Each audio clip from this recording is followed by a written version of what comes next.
'Mad 2' movie బావుంది. 'Mad 1' కంటే బావుందా అంటే, నాకైతే 'మ్యాడ్ 1' ఎక్కువ నచ్చింది 'మ్యాడ్ 2' కంటే.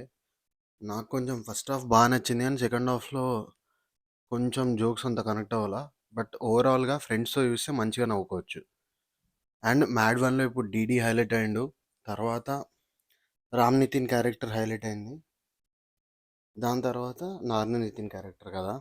'Laddu' as usual crazy.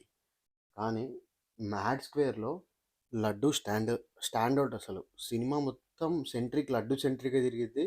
Laddu point of view నుంచే స్టోరీ నడిసిద్ది 'మ్యాడ్' వల్లనే. నాకైతే లడ్డు క్యారెక్టర్ చాలా నచ్చింది. 'మురళీధర్ రావు' గారు లడ్డు ఫాదర్ క్యారెక్టర్ చేశారు. అదే 'డీజే టిల్లులో' 'డీజే టిల్లు' ఫాదర్ క్యారెక్టర్ చేశారు కదా!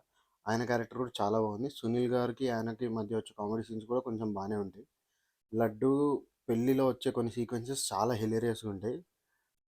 ఓవరాల్‌గా చెప్పాలంటే కొంచెం 'నాని నితిన్‌ని' మెయిన్ హీరోలాగా పోర్ట్రే చేయడానికి క్లైమాక్స్‌లో కొంచెం పోకిరి లెవెల్ ట్విస్ట్ పెట్టారు. యాక్చువల్లీ దానిపైన వాళ్ళే సెటైర్ ఏశారు. పోకిరి మ్యూజిక్ పెట్టి. పోకిరిలో రివలేషన్ మ్యూజిక్ ఉంటది కదా! అది పెట్టారు.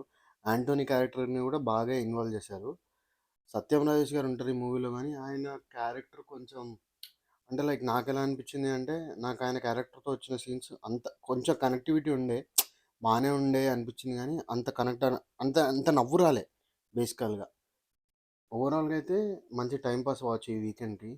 తోపు మూవీ 'మ్యాడ్ 1' కంటే బాగుంది అని అయితే చెప్పలేను. 'మ్యాడ్ 1' అంత లేదు బట్ చూడొచ్చు. 'టిల్లు క్యూ' 'మ్యాడ్ క్యూబ్', 'టిల్లు క్యూబ్' కలిపి అంటుర్రు చూద్దాం.